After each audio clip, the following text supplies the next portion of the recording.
आप सभी साधकों को हमारा नमस्कार।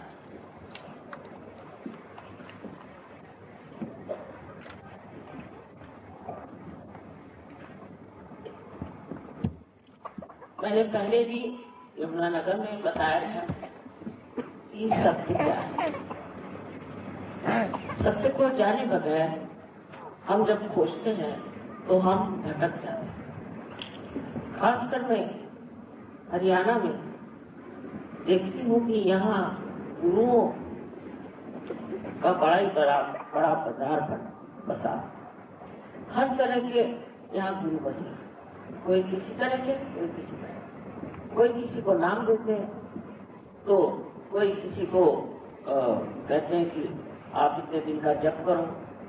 कभी और कोई नई बात नहीं हुई तो फिर कहते हैं कि चलो इतना रुपया तुम दे दो तो ठीक हो जाओगे। ये सब जो धंधे चले हुए हैं, जानना चाहिए कि परमात्मा का कोई धंधा नहीं कर सकते और जो करेगा उसको बहुत बुरी तरह से भरना पड़ेगा। लेकिन जो लोग उनके पास भी जाते हैं वो भी बहुत दुखी होगा, बहुत त्रस्त होगा। मैंने देखा अभी एक साहब आए थे चंडीगढ़ में, उनके सारे चुरिया पड़े, जवान आदमी उसके सब चुटियां पड़ी। दूसरे एक साहब मिले, वो बताने लगे 14 वर्ष से मैं ये राधा स्वामी को पैसा दे रहा हूँ, मुझे कुछ नहीं मिला और मैं इतना बीमार हूँ, मैं चल नहीं पाता, मेरे हाथ पैर थरथरा। अरे जो गुरु आपको अपनी सेहत भी नहीं दे सकते और आपसे पैसे लूट रहा है, कम से कम अपने बुद्धि को भी तो आप सोचो। आपसे बुद्धिमान लोग हैं, ऐसा कैसा गुरु हो सकता है? तो आज मैं ये बताने वाली हूँ पहली बात कि गुरु को कैसे पहचानना चाहिए, बहुत जरूरी है। क्योंकि यहाँ तो उसका बाजार लगा। उस दिन वहां पर कुरुक्षेत्र में कम से कम 40 से 50 लोग ऐसे थे आए थे जो गुरुओं से बिल्कुल ग्रस्त थे और उनके साथ 2-4 गुरु भी आए। इनको परमात्मा का भय, ये बेवकूफ बना लगा। अच्छा पैसा सिर्फ खाए तो कोई बात नहीं, आपकी कुंडली नहीं खराब, आपकी तंदुरुस्ती चकरा देती, बच्चे मर जाते, दुनिया भर की चीजें हो जाती। और ये क्या करते हैं, प्रेत विद्या, श्मशान। हमारे देश में सब लोग काली विद्या जानते हैं, काली विद्या नाम की एक चीज है, सब लोग जानते हैं और वो करके ये लोगों को नष्ट कर रहे हैं, नष्ट इधर कर रहे हैं और अपने पैसे कमा रहे हैं और इनकी मृत्यु पूरी तरह से होती है। यहाँ तक गलती जैसे गंदे आदमी को लोगों ने अपने सर पर उतार रखा है, कहिए जिसको किसी देश में जगह नहीं मिली, जो इतना गंदा आदमी है तो उसका नाम लेना भी गंदगी है। ऐसे आदमी को अपने सर पे हिंदुस्तान में लोग कैसे उठा सकते मेरे साथ? वो रहता पूना में है और वहां कोई हिंदुस्तानी नहीं आता। ये आपके यहाँ से हरियाणा से वहां पर जहाँ लोग शराब पीते हैं, मैंने सुना, और शराब में सारी कमाई होती है। जब मनुष्य के पास पैसा आता है तो वो कुछ न कुछ ऐसे ही काम करता है जिससे उसका नाश हो जाए। कोई अच्छे भी काम सोचा करे, वो जो हो गया सो हो गया। लेकिन अब ये गुरु एक पूरी तरह की शराब है, ये जब चिपक जाते हैं तो छूटते ही नहीं।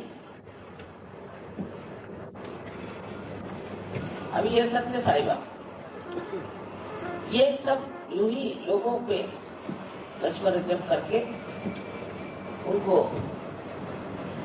ऐसा बुला देता था कि वो क्या धंधे करा दिखाई नहीं देता। और अब इसके बाद अपने जो प्राइम मिनिस्टर साहब और ये जवान साहब और प्रेसिडेंट साहब जब उसके पास गए तो 4 कैमरे लगे और 4 कैमरों ने पकड़ ली, क्योंकि कैमरे को तो आप नहीं ना कर सकते mesmerize, उनको तो नहीं भूल में डाल सकते, पकड़ लिया और पकड़ने पर भी लोग उनको मारे। और इस दुख की बात है, हमारे अंदर भक्ति है, हमारे अंदर खोज है, हम सत्य को खोज रहे हैं। नानक साहब ने क्या कहा, गुरु वही जो साहिब मिली है, गुरु वही है जो परमात्मा से मिलाने की बात करे। जैसे फालतू की बातें करते हैं, इतना पैसा दो, ये करो, सेवा करो, ये लोग गुरु नहीं हो सकते। गलत मंत्र दे दिए। मंत्र देने का भी अधिकार सबको नहीं होता, और मंत्र कौन सा देना चाहिए उसका भी एक शास्त्र है। एक गधा भी उठ के कुछ मंत्र दे दे तो क्या हो। यहाँ पर आपके जो टीएम वाले थे उन्होंने मंत्र दिए इंगा, पिंगा और ठिंगा। ये बताइए कौन से मंत्र है। और कहते थे किसी से मत बताइए, ये बड़ी ऊंची चीज हमने बता दी, ये किसी से नहीं कहते। ये बेचारे सीधे साधे परदेसी को इनका पिंगा टिंगा क्या मालूम। वही मंत्र सालों कहते रहे, अगला गए, इनको एपिलेप्सी हो गई, इतनी हालत खराब। अब बाद में कह लगे कि आप 3 फुट पे नाचेंगे, आप तैर सकते हैं, क्या करें। ऐसी मोटरों की तकलीफ है और ऊपर से सब लोग 3 फुट पे, इसकी क्या जरूरत। आप पाने क्या है, आप चीज क्या पाना चाहते हैं, आप सत्य को जानना चाहते हैं ना। तो सत्य क्या है कि आप शरीर, बुद्धि, ये भावनाएं, ये संस्कार, ये सब कुछ नहीं है, आप शुद्ध आत्मा है। अरे जान लीजिए, जब हम कहते हैं कि मेरा शरीर, ये मेरी बुद्धि, तो ये मेरा मेरी है कौन, ये मैं कौन हूँ, उस मैं को जानना है। और वो मैं को जानने के लिए आपको कुछ भी नहीं करना है, आपके अंदर सब तैयारियां हैं, जैसे कि बताया गया कुंडलिनी का जागरण। लेकिन अभी गुरु घंटालों के पास जाने की जरूरत नहीं। एक साथ कहने लगे कि माता जी मैं सहयोग भी करूंगा और गुरु घंटालों के पास भी जाऊँ। मैंने कहा अगर एक पाँव तुम कर मगर के मुंह में रखो तो तुम मेरी नाव में कैसे आओ। लेकिन ये आप भक्ति से सकते, ना समझ, तो आप अबोध, इसलिए आप अपने भूलेपन में मार जाए। पर अब तो छोड़िए, ये सब बेकार चीज है। सालों तक वही करते, सालों तक वही करते रहेंगे। अरे भाई, इससे कुछ मिला है, पहले सोचना तो चाहिए।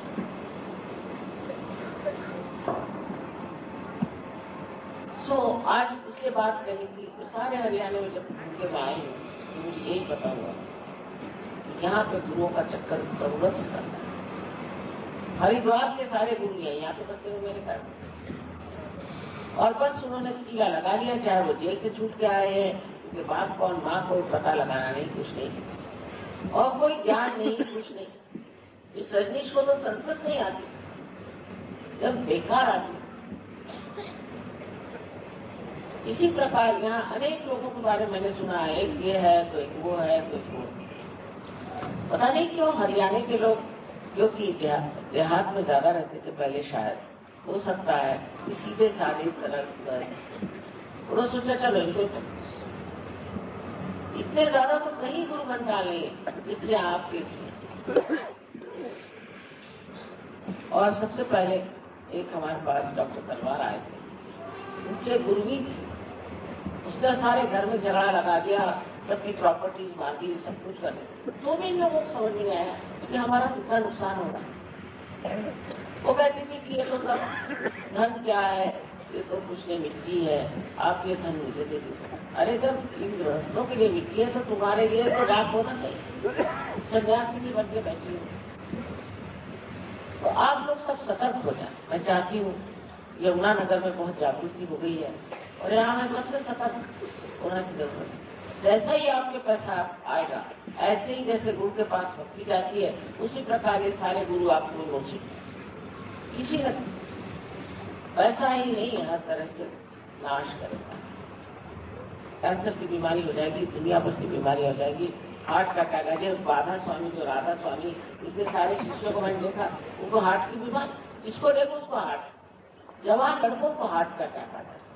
अरे आपके गुरु है बड़े भारी, कहने लगे साहब मैं बड़ा वो ऑर्गेनाइजेशन है, उसको क्या करने, चोरों का भी ऑर्गेनाइजेशन हो सकता है। आज एक माँ के नाते मैं आपसे बताना चाहती हूँ कि किसी भी गुरु के पास जाने की जरूरत नहीं, मैं आपको अपना ही गुरु बना दूँ। हाँ हो गए, मैं नहीं कहती कि गुरु नहीं है, सदगुरु बहुत हो गए, लेकिन उनकी पहचान, उनके जो शिष्य हैं उन्होंने क्या पाया देखना, वो क्या मिला देखना चाहिए, वो कैसे है वो देखना चाहिए, उनका बर्ताव कैसे देखना चाहिए। तब आपको पता होगा कि गुरुओं ही का बर्ताव ठीक नहीं, गुरु ही ही अनीति के मार्ग में चलते हैं, वही दुनिया भर के धंधे करते हैं। तो इस सब चीजों से आपको क्या बिल्कुल विरक्त होना है, इसको छोड़ दें, खत्म हो गए। बहुत जरूरी, कल आपके बाल बच्चे पीड़ित हो जाए।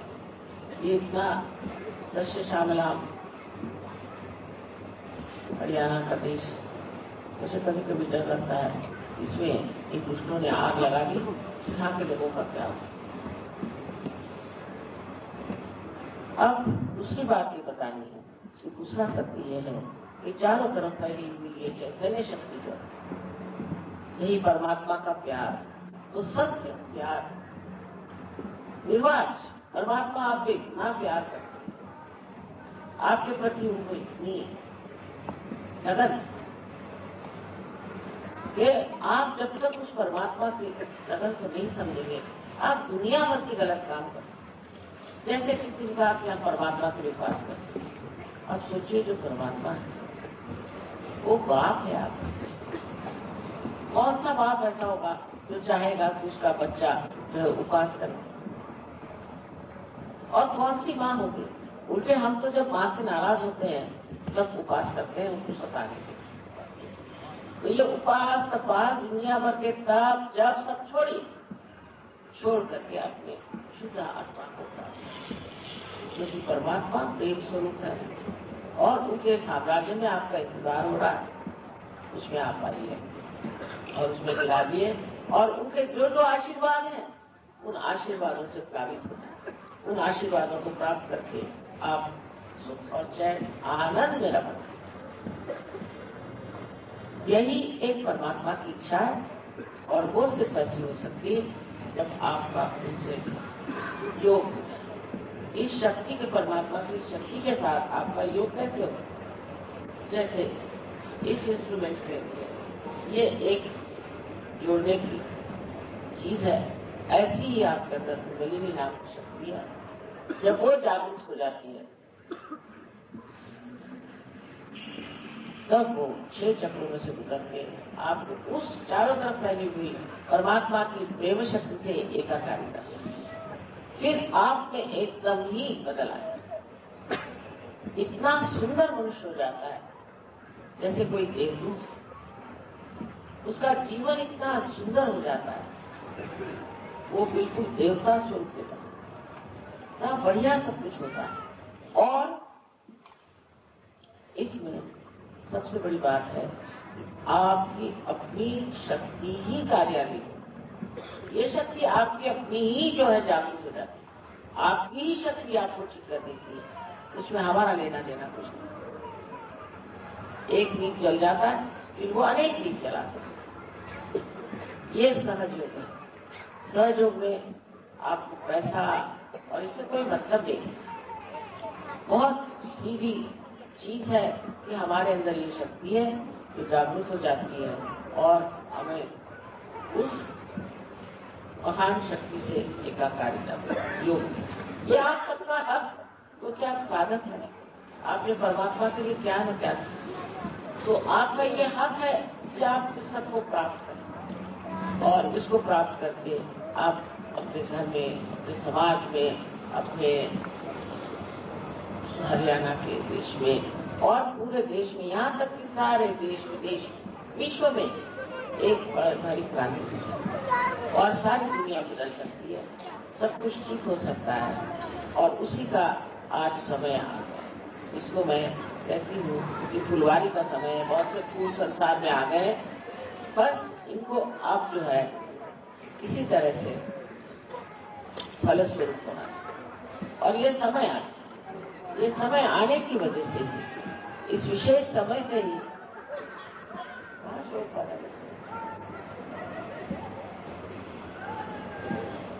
ये समय आने से ही आपका कल्याण हो रहा है। इसमें हमारा कोई विशेष नहीं, सबने अपने अपने समय में सारे कार्य किए और आज जागृति का कार्य है, उसे हम कर रहे हैं।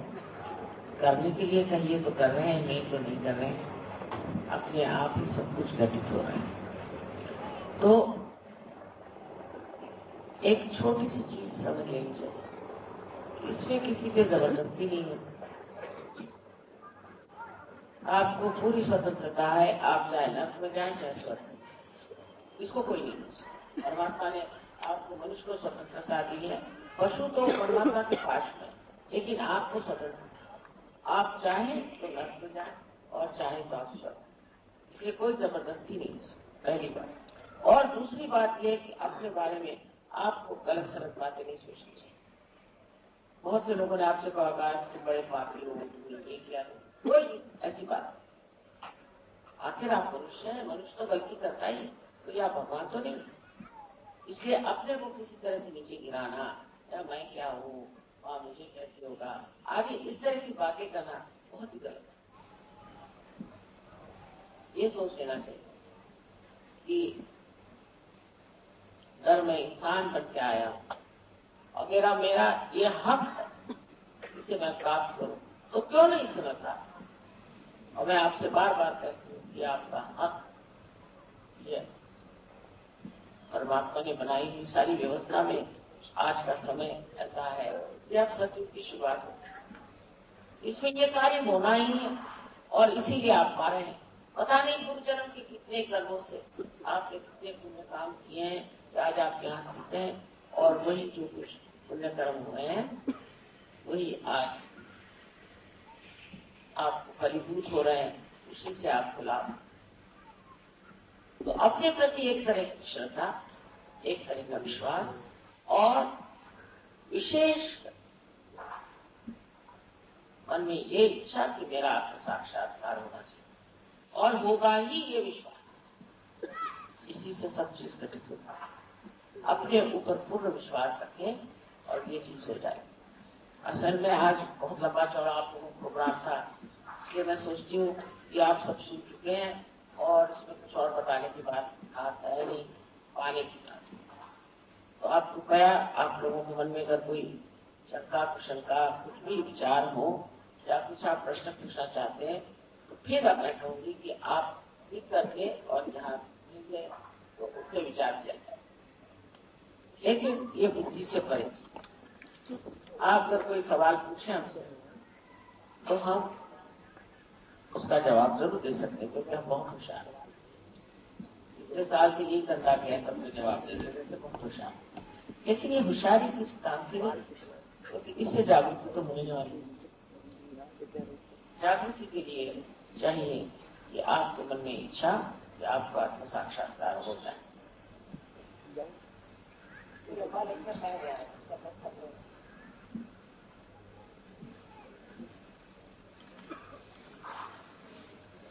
दूसरी बात समझने की, आप बहुत पवित्र स्थान पर बैठे। ये भारतवर्ष एक योगी भूमि है और यहाँ पर पैदा होना भी पूर्व पुण्यों से।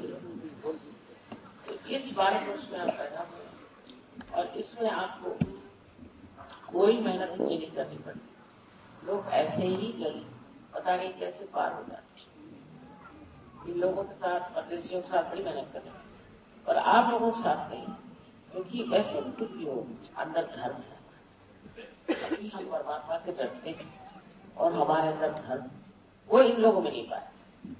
विचारों ने तो भी जिस हालात में दिखे उठ करके ऐसे खड़े हो गए जैसे कमल के फूल, बड़ी आश्चर्य की बात और सुरभित हो गए गहरे लोग, इतने भी पूर्व जन्म के फूल नहीं रहे हो और इतना ये लोग कार्य कर रहे हैं। मुझको खूब आश्चर्य होता है कि जिन्होंने कभी भगवान के बारे में सोचा नहीं, भी नहीं, आत्म साक्षात्कार क्या होता, वो लोग इतने गहरे उतर सकते हैं। तो ये समा की बात है और आशा है आज आप लोग सब यहाँ पार हो जाएंगे, ये पूरा विश्वास है। अब फिर से मैं कहूंगी कि आप लोग बैठ ही जाइए तो आप लोग पार करा देंगे। बैठ जाने से ठीक है। ये पृथ्वी जो है ना जहाँ पर आप खड़े, ये बड़ी पवित्र पृथ्वी, सब लोग बैठे। मुझे देखना ही चाहिए जरूरी नहीं, अगर देखे ही आप पार हो जाए तो क्या बैठे। ये बड़ा भारी संजोग कि आज आप आए हैं और आपकी जो बुद्धि शक्तियां हैं वो जागरूक हो जाएंगी। आपकी अपनी शक्ति भी जो है कुंडलिनी, वही सब आपको शक्तियां प्रदान करें।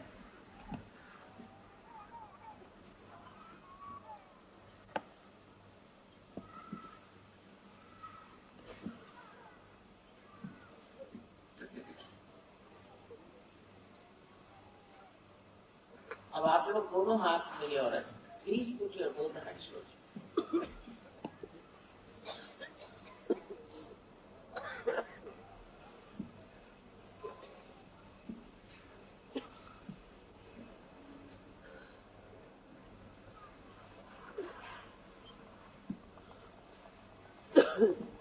पैर में अगर जूते होते हो तो निकालना पड़ेंगे, लेकिन वैसे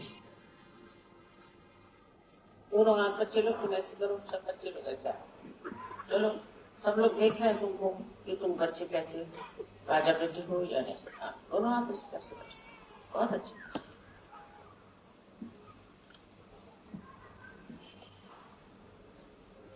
अब आंख बंद करनी है, चश्मे उसमें उतार लीजिए और जब मैं कहूंगी तभी आप आंख खोलिए। सब लोग आंख बंद करें, बहुत सीधा शरीर सरल कर सब लोग, लेकिन आंख बंद करें। आप लोग बैठ जाइए, आप लोग घूम रहे हैं, बैठ जाइए, बैठ जाइए, जहां भी जगह मिल जाए बैठ जाइए। कोई घूमता हुआ नजर ना आए कृपया, इतनी तो बात मेरी सुननी पड़ेगी ना। और कोई खड़े भी ना रहे, बैठ जाइए, बैठ जाइए। या जिनको नहीं रहना है वो चले जाएं, क्योंकि यहाँ पर किसी भी जबरदस्ती तो मैं कर नहीं सकती, इसलिए जिनको जाना है वो चले जाए और जिनको बैठना है बैठ जाइए।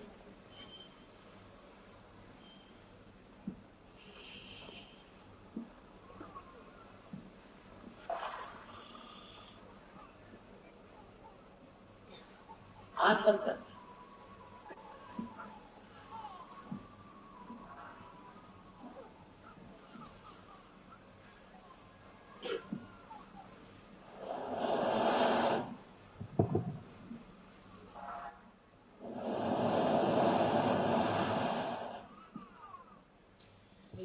करवा दो।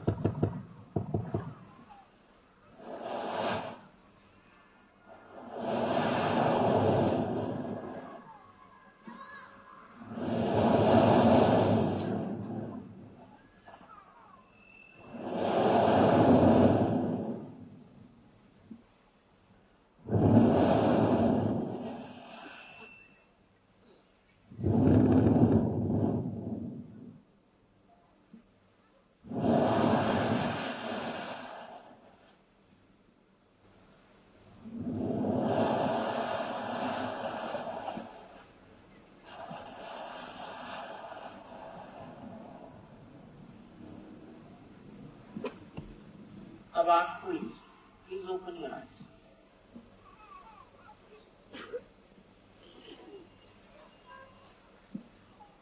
अब लेफ्ट हैंड हमारी तरफ करें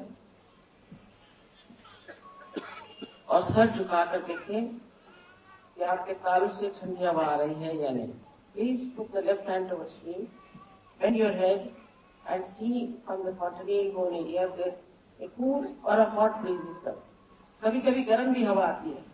सर पे हाथ दे रखें, सर से दूर, और देखें गर्म या ठंडी सी हवा आ रही है।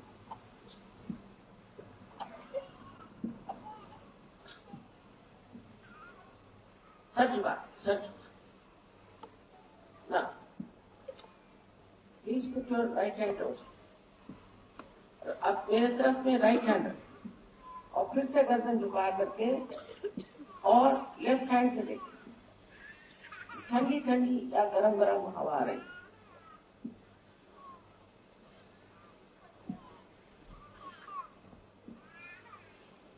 अगर गरम आ रही मतलब आप सबको माफ कर दें। सबको माफ कर देने से एकदम क्रोध शांत हो जाए। ऐसे आप माफ करें या न करें कुछ नहीं करते, और जब आप माफ नहीं करते तो आपको क्रोध आता है और आप अपने को जलाते हैं। इसलिए बेहतर है कि आप सबको माफ करें।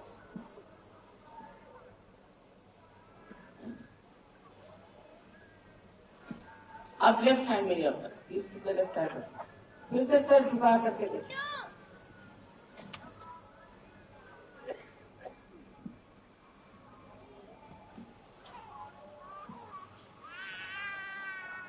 कभी कभी बहुत दूर ऐसी आवाज थी, कभी नजदीक आती। देखिए जरा ठीक से।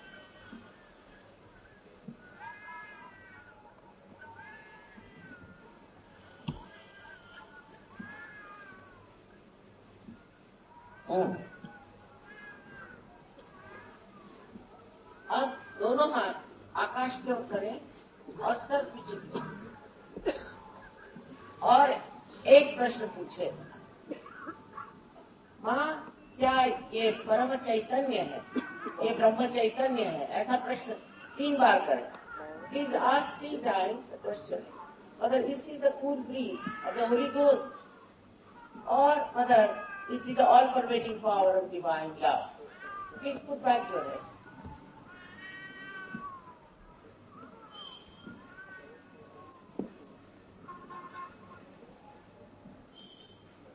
अब हाथ लीजिए, दोनों हाथ मेरे ओर करके और विचार करना बंद करें। निर्विचार होगा।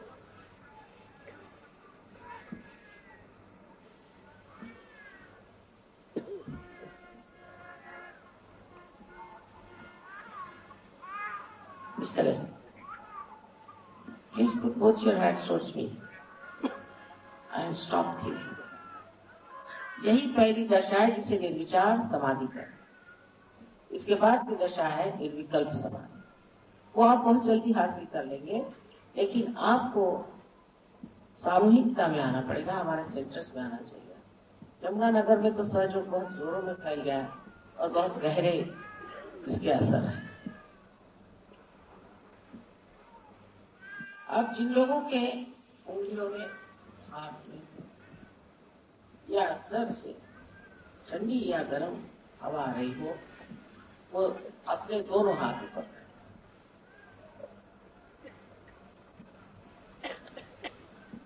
मैंने कहा ना, हिंदुस्तानी को समय नहीं लगता।